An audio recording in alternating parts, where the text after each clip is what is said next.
ইসলামী ছাত্র আন্দোলন বাংলাদেশ কেন্দ্রীয় কমিটি কর্তৃক আয়োজিত আজকে ছাত্র সম্মেলনের সম্মানিত সভাপতি প্রধান অতিথি আমাদের সেরে তাজ ইসলামী আন্দোলন বাংলাদেশের সম্মানিত আমির হযরত বিশ্ববুদুর চরমনাই দামাত বরকাতুল্লাহ আলিয়া সহ সকল স্তরের ছাত্র ভাইয়ের আমার ইসলামী ছাত্র আন্দোলন সাহাবাদের অনুসরণ। ইসলামী ছাত্র আন্দোলন রুহানিয়াত ও জেহাদের সমন্বিত প্রয়াস। ইসলামী ছাত্র আন্দোলন নিজেকে গড়ার ভিত্তিতে সমাজকে করতে চায়। ইসলামী ছাত্র আন্দোলন এদেশে ইসলাম হুকুমত কায়েম করতে চায়। ইসলামী ছাত্র আন্দোলন এই ভূখণ্ডকে রক্ষা করতে চায়। ইসলামী ছাত্র আন্দোলন বৈষম্য দূর করতে চায়। ইসলামী ছাত্র আন্দোলন প্রত্যেকটা মানুষের অধিকারকে ফিরিয়ে দিতে চায়। ইসলামী ছাত্র আন্দোলন সাম্য, মানবিক মর্যাদা, সামাজিক ন্যায় বিচার প্রতিষ্ঠিত করতে চায়। ইসলামী ছাত্র আন্দোলন যেই সমস্ত এতিম, মিসকিন, বিধবা, নিঃস্ব অবস্থা আছে তাদের পাশে দাঁড়াতে চায়। ইসলামী ছাত্র আন্দোলন বাংলাদেশ প্রত্যেকটা মাজলুম মানুষের পাশে থাকতে চায়। ইসলামী ছাত্র আন্দোলন নিজের বুকের তাজা রক্ত রাজপথে ঢেলে দিয়ে ইসলাম হুকুমত কায়েম করার ভিত্তিতে প্রত্যেকটা মানুষের অধিকারকে ফিরিয়ে দিতে চায়। আজকে বাংলাদেশে দেখেছেন সেই জুলাই আগস্টের বিপ্লবে ইসলামী ছাত্র আন্দোলনের ভূমিকা ছিল প্রশংসনীয় এবং চোখে পড়ার মতো। অন্য অন্য ছাত্র সংগঠনগুলি তাদের নামে রাস্তায় নামতে পারে নাই। ইসলামী ছাত্র আন্দোলনের নামেই তারা রাস্তায় ঝাঁপিয়ে পড়েছিল। ইসলামী ছাত্র আন্দোলনের বহুত কর্মী শহীদ হয়েছেন। ইসলামী ছাত্র আন্দোলনের বহুত সদস্য আহত হয়েছেন। ইসলামী ছাত্র আন্দোলন তারা সাহসিকতার সাথে রাস্তায় ঝাঁপিয়ে পড়েছিলেন এই ভূখণ্ডকে রক্ষা করার জন্য, ইসলামী হুকুমত কায়েম করার জন্য, প্রত্যেকটা মানুষের অধিকারকে ফিরিয়ে দেওয়ার জন্য। আমরা কি দেখেছি? অন্তর্বর্তীকালীন সরকার যে আশা, যে আকাঙ্ক্ষা নিয়ে অন্তর্বর্তীকালীন সরকার হয়েছিল, কিন্তু অন্তর্বর্তীকালীন সরকার সেই আশা এবং আকাঙ্ক্ষার বাস্তবায়ন করছে না। আজকে বিতর্কিত সদস্য নিয়ে পুরা সরকারকে প্রশ্নবিদ্ধ করেছে। ফারুকী সাহেবকে অন্তর্বর্তীকালীন সরকারের সদস্য কেন নেওয়া হয়েছে এই জাতি জানতে চায়। সব জায়গার থেকে এই বিতর্কিত সদস্যের ব্যাপারে আওয়াজ উঠলেও ফ্যাসিস্ট শেখ হাসিনার মতো ঘাড় তাড়াতাড়ি করে এখনো সেই ফারুকীকে বিদায় দেওয়া হয়নি, বরং সেখানেই রাখা হয়েছে। আমি বলবো এটা অন্তর্বর্তীকালীন সরকারের জন্য অকল্যাণ, এটা ঠিক কাজ করেন নেই। যাই হোক, দ্রব্যমূল্যের ঊর্ধ্বগতি এখন পর্যন্ত আপনি নিয়ন্ত্রণে আনতে পারেন নাই। চাঁদা বেড়ে গেছে। আপনারা দেখেছেন এই পর্যন্ত প্রায় 500-র উপরে খুন হয়েছে, 4000-এর উপরে ধর্ষণ, ইফতিজিং, চুরি, ডাকাতির মামলা হয়েছে 4000-এর উপরে। এইগুলি আমরা চাই নাই।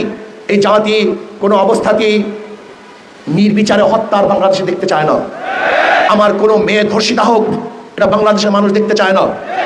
আমাদের বাংলাদেশের মানুষ কোনো ক্ষুধার্ত থাকুক, এটা দেশের জাতি দেখতে চায় না। আমরা চাই ইনসাফ প্রতিষ্ঠিত হবে, প্রত্যেকটা মানুষের অধিকার তারা ফিরে পাবে। যেখানে থাকবে মুসলমানদের অধিকার, যেখানে থাকবে হিন্দুদের অধিকার, যেখানে থাকবে খ্রিস্টানদের অধিকার, যেখানে থাকবে মহিলাদের অধিকার, যেখানে থাকবে প্রত্যেকটা জেলে, তাঁতি, কুমার, ঋষি, চামার, প্রত্যেকটা মানুষের অধিকার যেখানে বাস্তবায়ন হবে, সেই রাষ্ট্র আমরা দেখতে চাই। আজকে ভারতকে বলবো, আপনি উস্কানি দিচ্ছেন, পায়ে পাড়া দিয়ে আমাদের সাথে যুদ্ধ করতে চান। আজকে ভারতের একদল দালালরা আমাদের দেশকে অস্থিতিশীল করার চক্রান্ত করতেছে। আমি বলবো ইসকন এটা হিন্দুদের কোনো সংগঠন নয়, এটা সন্ত্রাসীদের সংগঠন, এটা রাজনৈতিক সংগঠন। এটা সন্ত্রাসবাদ কায়েম করতে চায়, এদেশকে ধ্বংস করতে চায়, এই ভূখণ্ডকে ধ্বংস করতে চায়। আমি অন্তর্বর্তী সরকারকে বলবো ইসকনকে নিষিদ্ধ করুন, অল্প সময়ের মধ্যে ইসকনকে নিষিদ্ধ করুন। আর ভারতকে বলবো, আপনি আমাদের সাথে যে যুদ্ধ করতে চান, ভারত কোনোদিনই আমাদের সাথে বন্ধুত্ব পরিচয় দিতে পারে নাই।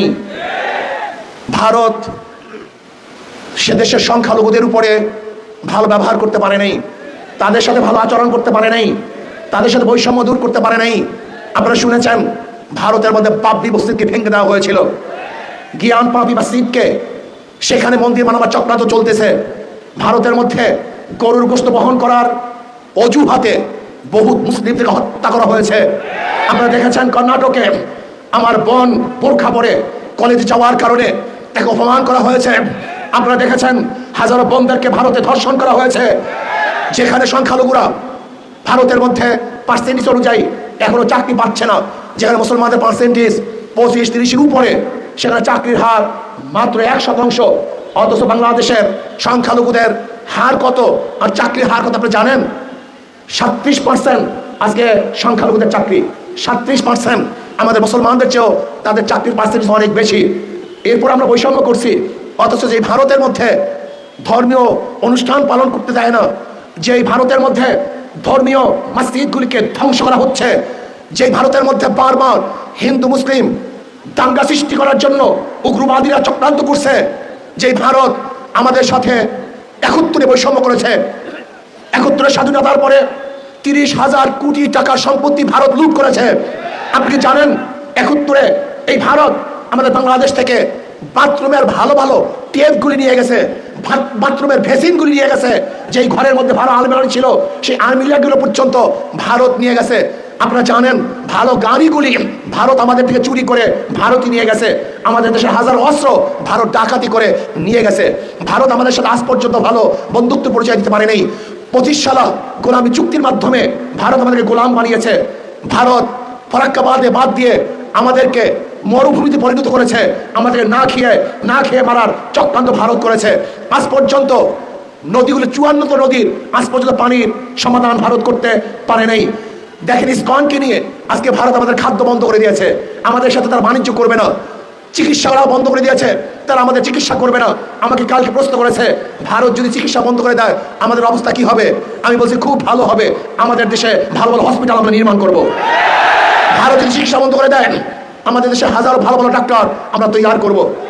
ভারত যদি খাদ্য বন্ধ করে দেয় আমাদের বাংলাদেশের প্রত্যেকটা মানুষ আমরা কৃষক হয়ে যাব। আমি নিজেও কৃষক হয়ে যাব। বাংলাদেশে 1 ইঞ্চি মাটি খালি থাকবে না যেখানে কৃষি করা হবে না। ভারত যদি আমাদের পানি বন্ধ করে দেয় তাহলে আমরা তাদের সাথে যুদ্ধ করে আমাদের ন্যায্য অধিকার আমরা আদায় করবো। ভারত আমাদের সাথে যুদ্ধ করতে চায়, আমি বলবো থোড়াই কি আর করি ভারতকে। ভারত আমাদের সাথে যুদ্ধ কোনোদিন করবে না। যদি যুদ্ধ করার দুঃসাহস দেখায় তাহলে ভারতের কালো হাতকে ভেঙে দেব। যদি ভারত আমাদের সাথে যুদ্ধ করতে চায় তাহলে বাংলাদেশের প্রত্যেকটা নাগরিক তার ঐক্যবদ্ধ হয়ে ভারতকে এমন শিক্ষা দিবে, এমন পরাস্ত করবে, তাদেরকে এমন ভাবে পরাজিত করবে যে পরাজিত ভারত কোনোদিন দেখে নাই, দেখবে না ইনশাআল্লাহ। আমি বলবো ভারতকে আপনি উস্কানি দিচ্ছেন। আপনার লোকজন আমাদের উপর হাই কমিশনে আক্রমণ করেছে, আক্রমণ করছে হাই কমিশনে নয়, বরং আমি বলবো বাংলাদেশে আক্রমণ করেছে। ভারত আমাদের পতাকাকে অপমান করেছে। আমি বলবো ভারতে বাংলাদেশের পতাকা অপমান হয় নাই, গোটা বাংলাদেশ অপমান করেছে। ভারতে আমাদের উপ হাই কমিশনের মানুষদেরকে আক্রমণ করেছে, অ্যাসাল্ট করেছে। আমি বলবো সে আমাদের উপ কমিশনের মানুষদেরকে আক্রমণ করে নাই, বাংলাদেশের প্রত্যেকটা মানুষের উপর আক্রমণ করেছে। তারা প্রত্যেকটা মানুষকে আঘাত করেছে। আমি ভারতকে স্পষ্ট ভাষায় বলতে চাই, আপনার যদি দুঃসাহস থাকে আপনি যুদ্ধ শুরু করুন। আমরা আগে করতে চাই না, আমরা আগে লড়াই করতে চাই না। আমরা চাই পার্শ্ববর্তী প্রত্যেকটা কান্ট্রির সাথে ভালো ব্যবহার করতে, ভালো সম্পর্ক রাখতে। কিন্তু কেউ যদি আমাদের আঙ্গুল তুলে ওই আঙ্গুল হাতে রাখা হবে না। কেউ যদি আমাদের চক্ষু তুলে ওই চক্ষু শরীরের মধ্যে থাকবে না। কেউ যদি আমাদের সাথে লড়তে আসে ওই পাউকে ভেঙে দেবে ইনশাআল্লাহ। আমরা ভয় পাই না, বাংলাদেশের মানুষ কোনোদিন ভয় পায় নাই, কোনোদিন তারা পিছনে হটে নাই, হটবে না, বুক পাতবে, পিঠ দেখাবে না, রাজপথে রক্ত ঢেলে দিবে, কিন্তু কোনো অবস্থাতেই মাথা নত করবে না। বাঘ 1000 বছর না খেয়ে থাকলেও ঘাস খায় না। বাংলাদেশের মানুষ উপবাস থাকলেও ক্ষুধার্ত থাকলেও কাউর কাছে মাথা নত করে না। আমরা বাদশার জাত, বাঘের জাত, আমাদের ইতিহাস আছে। আমরা জীবন বা লড়াই করে এই বাংলাদেশকে রক্ষা করেছি, এখনো করব, ভবিষ্যতেও করব। তৈয়ার থাকুন। ভারতের যেমন আগ্রাসী হামলার থেকে আমরা ইনশাআল্লাহ অবশ্যই তাদেরকে প্রতিহত করব, বাধা দেব, এদেশকে স্বাধীন রাখবো ইনশাআল্লাহ। আজকে হোক কালকে হোক ইসলাম হুকুমাত কায়েম করব। আল্লাহ আমাকে এবং আমাদের সবাইকে ইসলাম হুকুমাত কায়েম করার তৌফিক দান করেন। ওয়া মা আলাইনা ইল্লাল বালাগ। আসসালামু আলাইকুম ওয়া রাহমাতুল্লাহি ওয়া বারাকাতুহু।